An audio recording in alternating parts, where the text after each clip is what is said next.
मेरे परिवारजनों, हम भारतवासी एक होते हुए भी बोलियां, भाषाओं, वेशभूषा, खान पान, रहन सहन, कितनी ही विविधता से भरे हुए हैं। भारत की ये विविधता उस आध्यात्मिक चेतना में रची बसी है जिसके लिए तमिल में कहा गया है, निरेलाम गंगे निलमेलाम काशी। ये वाक्य महान पांड्य राजा पराक्रम पांड्यन का है। इसका अर्थ है हर जल गंगा जल है, भारत का हर भूभाग काशी है।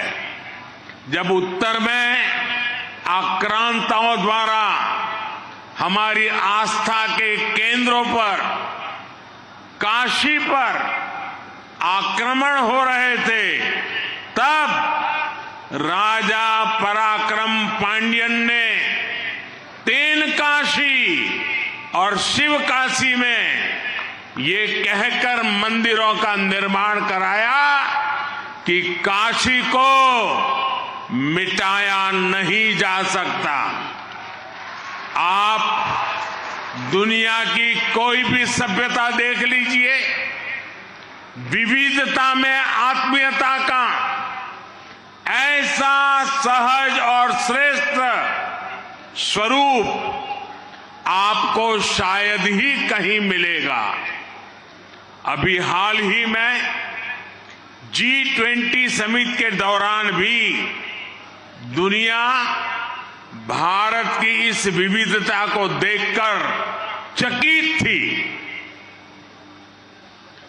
என் பிரியமான குடும்ப சொந்தங்களே, பாரத நாட்டவர்களான நாம் ஒன்றானவர்கள் என்ற அதே வேளையிலே பேச்சு வழக்குகள், மொழிகள், ஆடை அணிகள், உணவு பழக்கங்கள், இருப்பிட அமைப்புகள் என பன்முகத்தன்மையை பல கொண்டவர்கள். பாரதத்தின் இந்த பன்முகத்தன்மை வாசம் செய்து வளம் கொழிக்கும் ஆன்மீக பெருஞ்சுடரைத்தான் நீரெல்லாம் கங்கை, நிலமெல்லாம் காசி என்ற அழகு தமிழ் மொழியிலே போற்றி பேசுவார்கள். இது பாண்டிய அரசன் பராக்கிரம பாண்டியனின் வாக்காகும். அதாவது பாரத நாட்டின் அனைத்து நீரும் புனிதமான கங்கையே, பாரத நாட்டின் நிலப்பரப்பு அனைத்தும் பவித்திரமான காசி பெரும்பதியே. வடக்கிலே கொடூரமான படையெடுப்பாளர்களால் நமது நம்பிக்கையின் மையங்கள் மீது, காசியின் மீது தாக்குதல் தொடுக்கப்பட்ட வேளையிலே அரசன் பராக்கிரம பாண்டியன் தென்காசி மற்றும் சிவகாசியிலே இந்த வாக்கியத்தை உரைத்து காசினியிலே காசியினை அழிக்க முடியாது என்ற உணர்வோடு ஆலயங்களை நிர்மாணம் செய்தான்.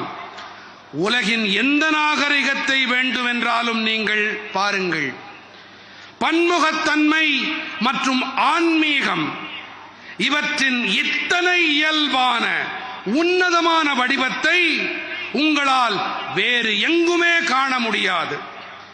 இப்போதுதான் G20 உச்சி மாநாட்டின் போது கூட பாரதத்தின் இந்த பன்முகத்தன்மையை கண்டு உலகமே வியந்து போனது, மலைப்பில் ஆழ்ந்தது.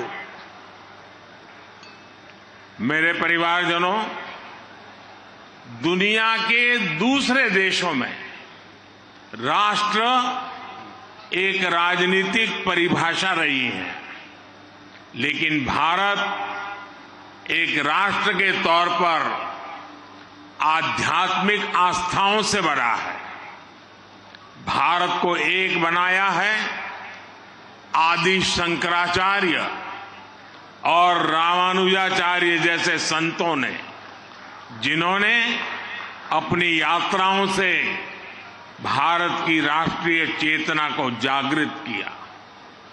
तमिलनाडु से आदिनम संत भी सदियों से काशी जैसे शिव स्थानों की यात्रा करते रहे। काशी में कुमार गुरुपुरर ने मठ मंदिरों की स्थापना की थी। तिरुपनंदाल आदीनम का तो यहां से इतना लगाव है कि वो आज भी अपने नाम के आगे काशी लिखते हैं। इसी तरह तमिल आध्यात्मिक साहित्य में पाडल पेट्रथलम के बारे में लिखा है कि उनके दर्शन करने वाला व्यक्ति केदार या तिरुकेदारम से तिरुनेलवेली तक भ्रमण कर लेता है। इन यात्राओं और तीर्थ यात्राओं के जरिए भारत हजारों वर्षों से एक राष्ट्र के रूप में अडिग रहा है, अमर रहा है। எனதருமை குடும்ப உறவுகளே, உலகின் பிற நாடுகளில் தேசம் என்பது அரசியல் ரீதியான புரிதலோடு அணுகப்பட்டு வந்திருக்கிறது. ஆனால் பாரதம் ஒரு தேசம் என்ற வகையிலே ஆன்மீக நம்பிக்கையை ஆணிவேராக கொண்டு அமைந்து வந்துள்ளது.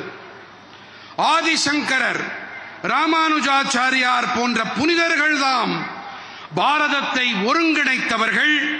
இவர்களெல்லாம் தங்கள் யாத்திரைகளின் போது பாரதத்தின் தேசிய விழிப்பினை, தேசிய ஆன்மாவை, தேசியத்தை தட்டி எழுப்பினார்கள்.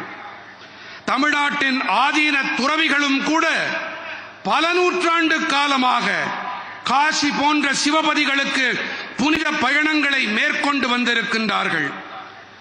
திருப்பனந்தாள் ஆதீனத்தை காசியிலே குருபர சுவாமிகள் நிறுவினார். இன்று கூட திருப்பனந்தாள் ஆதீன கர்த்தர்கள் தங்கள் பெயருக்கு முன்பாக காசிவாசி என்று எழுதுகிறார்கள்.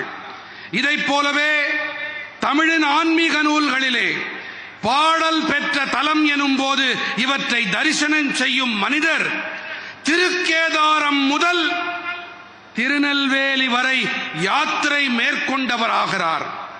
இந்த யாத்திரைகள், புனித பயணங்கள் வாயிலாக பல்லாயிரம் ஆண்டு காலமாக பாரதம் ஒரே தேசம் என்று நீடித்து அமரத்துவம் பெற்றதாக விளங்கி வந்திருக்கின்றது.